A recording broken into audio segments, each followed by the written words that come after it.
Mike Mulligan and his Steam Shovel. Story and pictures by Virginia Lee Burton.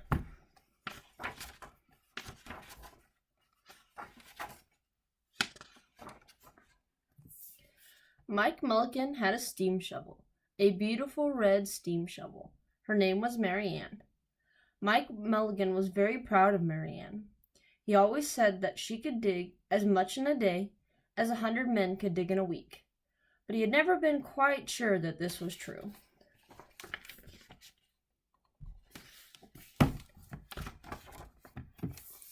Mike Mulligan and Mary Ann had been digging together for years and years. Mike Mulligan took such good care of Mary Ann that she never grew old. It was Mike Mulligan and Mary Ann and some others who dug the great canals for the big boats to sail through.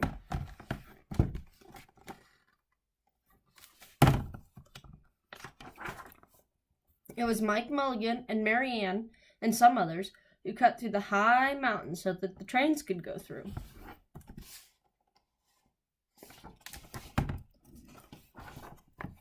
It was Mike Mulligan and Mary Ann and some others who lowered the hills and straightened the curves to make the long highways for the automobiles.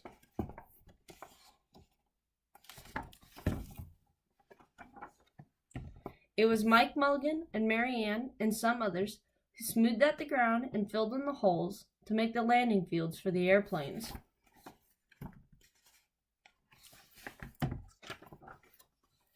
And it was Mike Mulligan and Mary Ann and some others who dug the deep holes through the cellars of the tall skyscrapers in the big cities. When people used to stop and watch them, Mike Mulligan and Mary Ann used to dig a little faster and a little better. The more people stopped, the faster and better they dug. Some days they would keep as many as 37 trucks busy taking away the dirt they had dug.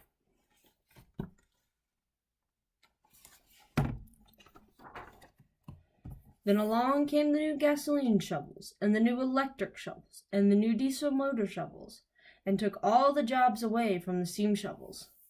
And Mike Mulligan and Mary Ann were very sad.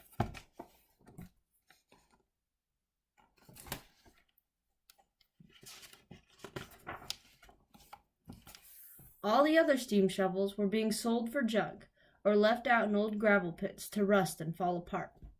Mike loved Mary Ann, and he couldn't do that to her.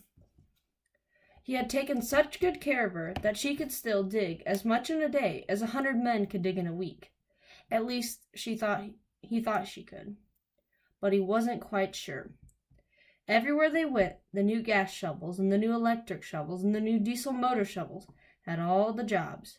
No one wanted Mike Mulligan and Mary Ann anymore.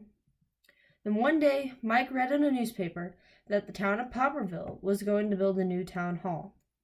"We're going to dig the cellar of that town hall," said Mike to Mary Ann, and off they started.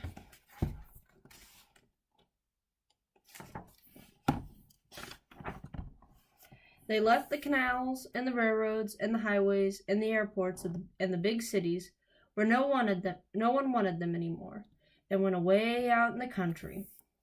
They crawled along slowly, up the hills and down the hills, till they came to the little town of Popperville.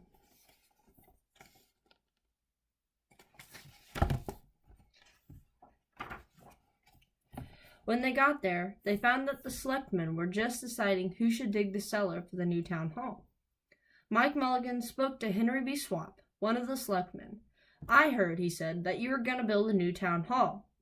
Mary Ann and I will dig the cellar for you in just one day." "What?" said Henry B. Swap. "Dig a cellar in a day? It would take 100 men at least a week to dig the cellar for our new town hall."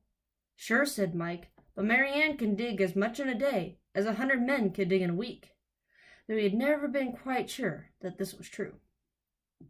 Then he added, "If we can't do it, you won't have to pay." Henry B. Swap thought this would be an easy way to get part of the cellar dug for nothing, so he smiled in a rather mean way, and gave the job of digging the cellar of the new town hall to Mike Mulligan and Mary Ann.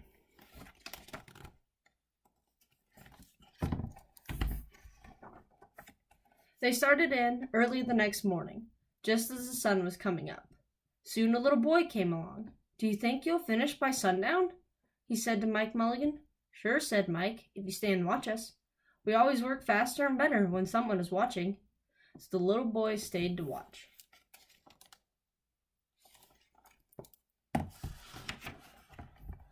Then Miss McGillicuddy, Henry B. Swap, and the town constable came to see what was happening, and they stayed to watch.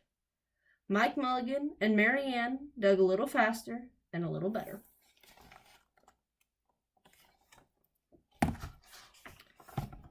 This gave the little boy a good idea. He ran off and told the postman with the morning mail, the telegraph boy on his bicycle, the milkman with his cart and horse, and the doctor on his way home, and the farmer and his family coming into town for the day. They all stopped and stayed to watch. That made Mike Mulligan and Mary Ann dig a little faster and a little better. They finished the first corner, neat and square. But the sun was getting higher.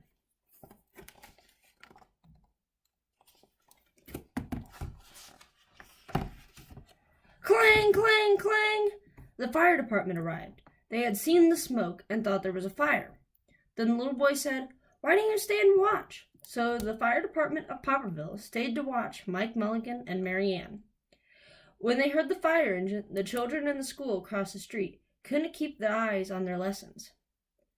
The teacher called a long recess, and the whole school came out to watch. That made Mike Mulligan and Mary Ann dig still faster and still better. They finished the second corner, neat and square, but the sun was right up in the top of the sky.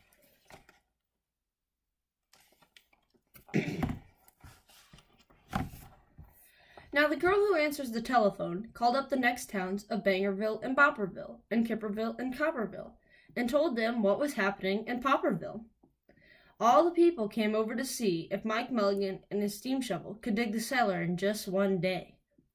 The more people came, the faster Mike Mulligan and Mary Ann dug. But they would have to hurry. They were only halfway through, and the sun was beginning to go down. They finished the third corner, neat and square.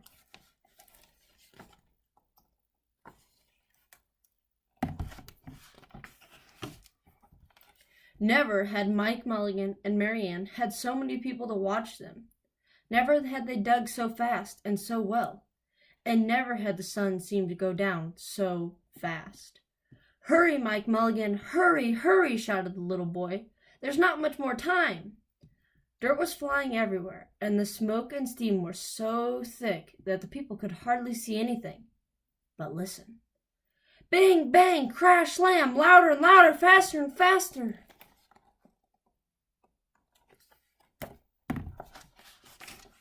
Then suddenly, it was quiet. Slowly the dirt settled down. The smoke and steam cleared away, and there was the cellar, all finished. 4 corners, neat and square. 4 walls, straight down. And Mike Mulligan and Mary Ann at the bottom. And the sun was just going down behind the hill. "Hooray!" shouted the people. "Hooray for Mike Mulligan and his steam shovel! They've dug the cellar in just one day!"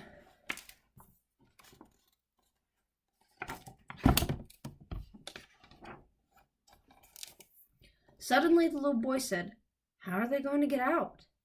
"That's right," said Miss McGillicuddy to Henry B. Swap. "How's he going to get his steam shovel out?"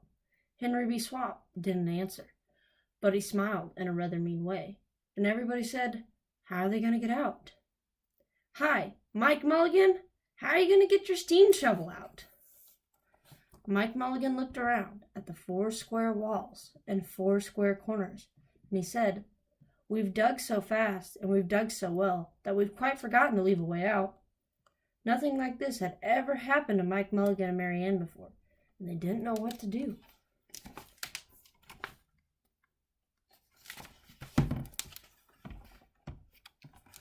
Nothing like this had ever happened in Popperville before. Everyone started to talk at once, and everybody had a different idea, and everybody thought his idea was best. They talked, and they argued, and they fought, till they were worn out, and still no one knew how to get Mike Mulligan and Mary Ann out of the cellar they'd dug. Henry B. Swap said, "The job isn't finished because Mary Ann isn't out of the cellar, so Mike Mulligan won't get paid."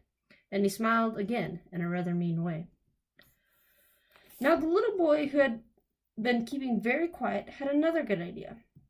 He said, "Why couldn't we leave Mary Ann in the cellar and build the new town hall above her? Let her be the furnace for the new town hall, and let Mike Mulligan be the janitor. Then you wouldn't have to buy a new furnace, and we could pay Mike Mulligan for digging the cellar in just one day."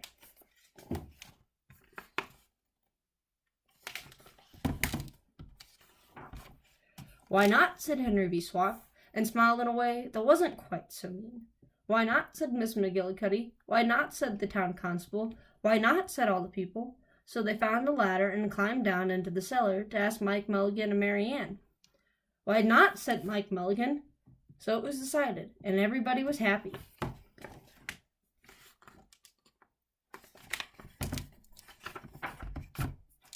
They built the new town hall right over Mike Mulligan and Mary Ann.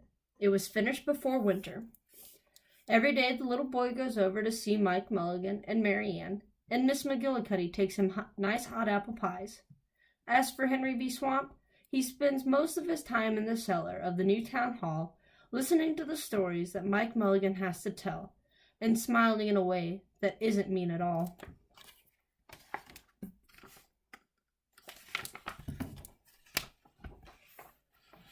Now, when you go to Popperville, be sure to go down in the cellar of the new town hall. There they'll be Mike Mulligan and Mary Ann, Mike in his rocking chair, smoking his pipe, and Mary Ann beside him, warming up the meetings in the new town hall.